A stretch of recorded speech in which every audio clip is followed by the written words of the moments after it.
বললাম সাংবাদিক আসবে, তারপরে আপনার বিচার হবে, তারপরে এখান থেকে যাবে। আপনার কত বড় সাহস! আপনার দেখাই দেবো, আপনি লোক চিনতে পারেন না। 50-60 জন, আমার 2 জন মহিলা কেমন করে আঘাত করতে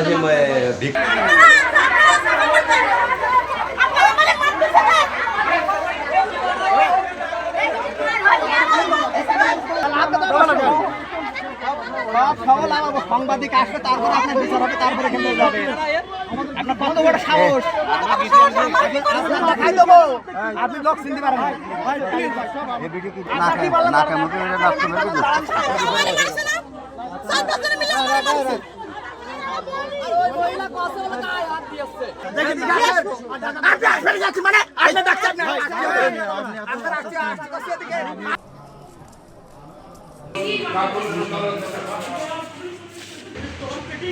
যার কাজ হয়েছে আপনার কি কোনো কাজ আছে?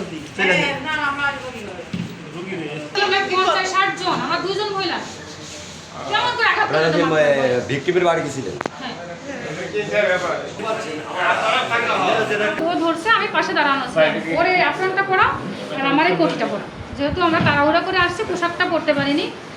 তখন ওর কিল ঘুষি দেওয়া শুরু করছে, তখন আমি থেমে গেছি যে এখন তো পরিস্থিতি খারাপ, আর আমি এমনি একটু অসুস্থ। তখন আমি ওরা ঠেকাবো না, আমি তো হাঁটতে পারছি না। মানে কি ওর অ্যাপ্রন খুলে ওর মানে চুল মুল এলোমেলো করে উঠানে নিয়ে কিল ঘুষি চট থাপ্পড় দিতে আসে।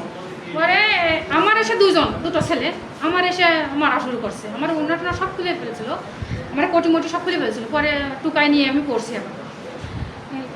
এখন এই যে এই জায়গাটা লাগছে, এটা আমার মনে হলো কি জন্য একটা মারলো, আমি বুঝতে পারিনি।